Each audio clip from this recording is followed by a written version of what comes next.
Hey, good morning. It is Tuesday morning, or maybe sometime if you're up late. It might be very early on a Tuesday morning when you get this. This video would have been released as always just before midnight tonight. This week, oh man, you're going to be getting this. Be week 14. Week 14 Tuesday announcement, man. We're into the home stretch. This class typically ends up running about 17 weeks. We have 16 weeks of the regular term, roughly, and then we got about a week of finals. So you're into, turn this down a little bit. You're into the home stretch. For this week, week 14, you're going to continue to you're going to finish reading Love Medicine to draw to the conclusions, and there'll be a response paper that's due before next week on Love Medicine. You'll need to read Mike Wilson's article, Muted Traditions. And I'll talk about the response paper here in just a second. It's going to be just like they've always been, but maybe I'll talk a little bit more in depth about it here, just so people have a full understanding. What else do I want to say? Powwow will be coming up this weekend. If for some reason you want to pick up about 25 points of extra credit, don't worry. If you don't sign up for the powwow, attend the powwow, anything like that, it's not a requirement for the course. It's simply for, in the grade book, I'll simply just I forget what it is, but I'll just, you won't be penalized. There won't be a zero entered in the grade book for that 25 points. I'll exempt those points from your grade, in other words, if you can't show up. But if you have some time this weekend, I think the weather's supposed to be really, really nice, but we'd love to have you come out. It's going to be in the Redston Gym. I think grand entry's around, and look on the website, but grand entry's usually around noon, then another grand entry at around 7. $5 to get in. That $5 gets you a meal or a feast at 5 p.m. if you're still around then. Indian tacos for sale. It's always fun. We have a great time and a great event. I'll be there all day. So if you happen to make it, you'll probably see me walking around in a blue T-shirt. I'll be coordinating the volunteers for the thing, so be sure to say hi to me. I'd love to get to meet you.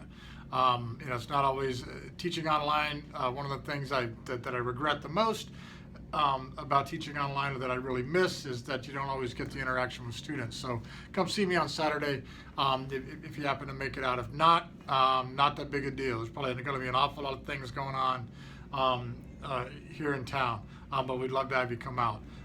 You don't have to pay. Come see me, I guess, if you're going to come out and you want to do it for the extra credit. And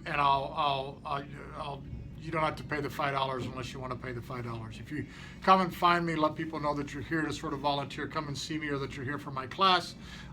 They'll find me and you can talk to me, and I'll make sure that you get admission to the event. All right, enough of that. Back to Love Medicine. Wow, what's the segue to Love Medicine?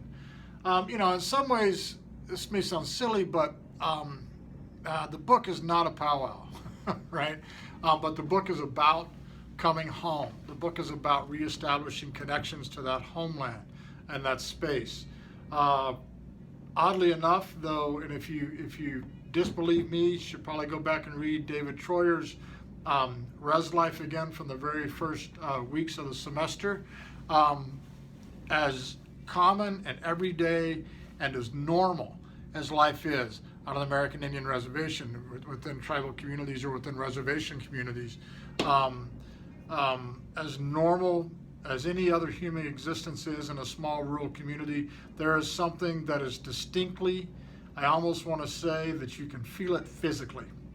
It has that sort of a pull, that psychological space, that when you enter your tribal homelands, even if you enter it and you're not from that particular tribe or that particular community, you feel a difference walking onto that land. And I cannot explain it other than to say that there is a psychological difference there that has been established by culture, it has been established by language, it has been established by law, treaty law. It has been established by history of the people, of knowing.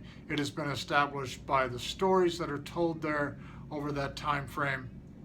And we see this in these lives of these characters.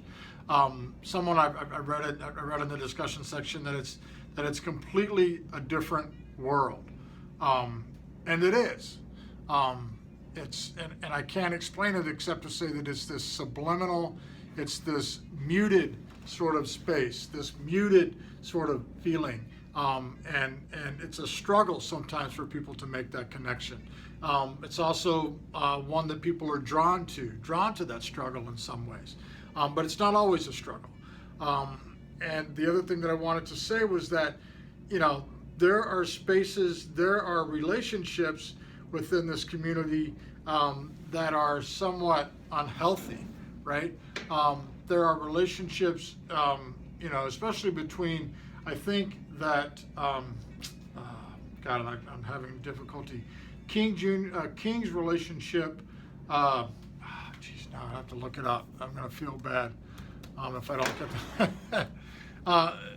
Lynette, excuse me, it comes to me. My brain doesn't work as fast as it used to. The relationship between King and Lynette is troubling. It is violent. It is wrong. Gordy's relationship, Gordy's drinking, Gordy's alcoholism is a very frightening thing, right? But that's not the only thing that the novel is sort of built around, right? And that's not to say that there's not serious problems with domestic violence within tribal communities by both native on native violence, but also high incidences of non-native on native violence in the domestic space. And there's reasons for that. I posted some things this week on Attawapiskat, the northern community in Ontario. I mean, Native communities do struggle, right? And there is sometimes, and especially within the domestic space, there at times may be serious struggles. Not unlike the domestic spaces in other communities, but certainly I think that we see this space within this novel, and people struggle to sort of exist there. But they exist there through very sort of unique, I would argue, right?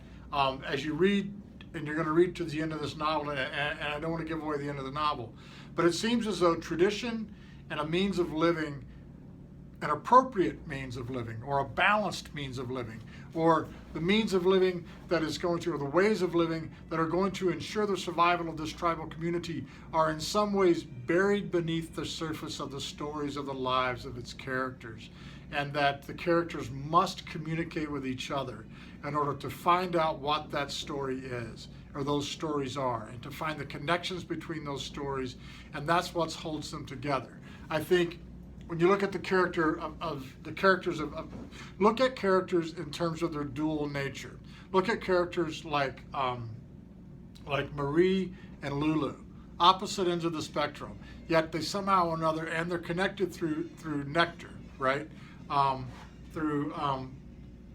it's through that love triangle with nectar, but they're also connected to themselves in a way, and they become more connected as the novel goes on. And the community needs these two types of characters, it seems, in order for it to survive. It needs the knowledge that each of them holds. You can pass moral judgments on either one of them all you want, right?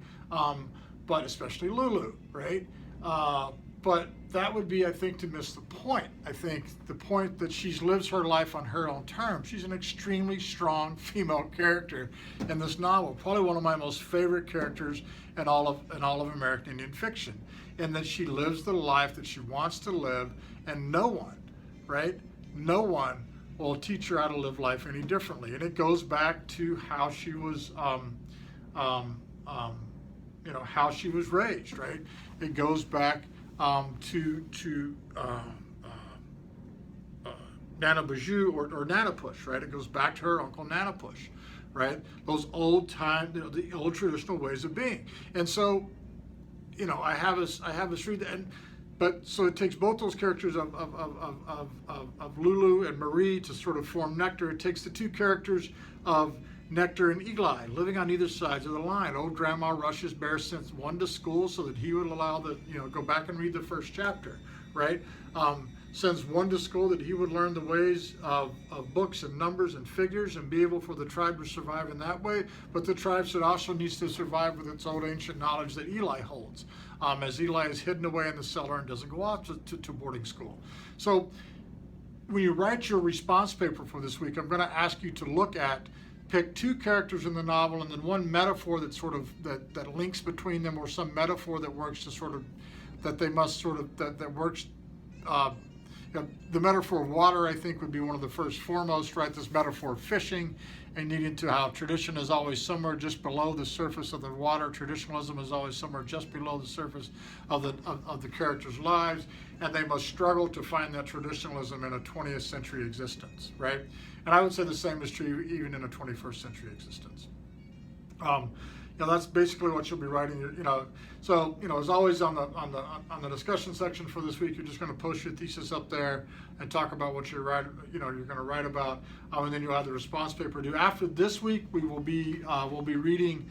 You'll be watching a longer documentary, and we'll also be reading the longer poem by Simon Ortiz. That'll be coming up the next week, and then you'll have the final after that. If you've made it this far in the course, and you haven't dropped out, the last date to withdraw has to be coming very quickly. If you're not already there, you're going to be there. Please contact the withdrawal office if you need to withdraw from the course. If you're going to stay in it, then you need to sort of begin to sort of complete the work. I'm here to help you succeed in this course any way that I can. So please continue to complete the work. You know what's due. Can turn on anything up until the day my grades are due. There'll be further announcements coming further than that as we go forward. But to back up in the love medicine, I guess, get the response paper turned in, get it written on time. If you have any questions at all, sort of let me know. I'm more than happy to sort of help out, and read I'm more than happy to help you just about any way that I can. All right, so that's it for this week. Sorry if this announcement seemed a little bit disjointed. So any questions at all, get in touch with me. I'm happy to help you out. All right, thanks so much. Bye.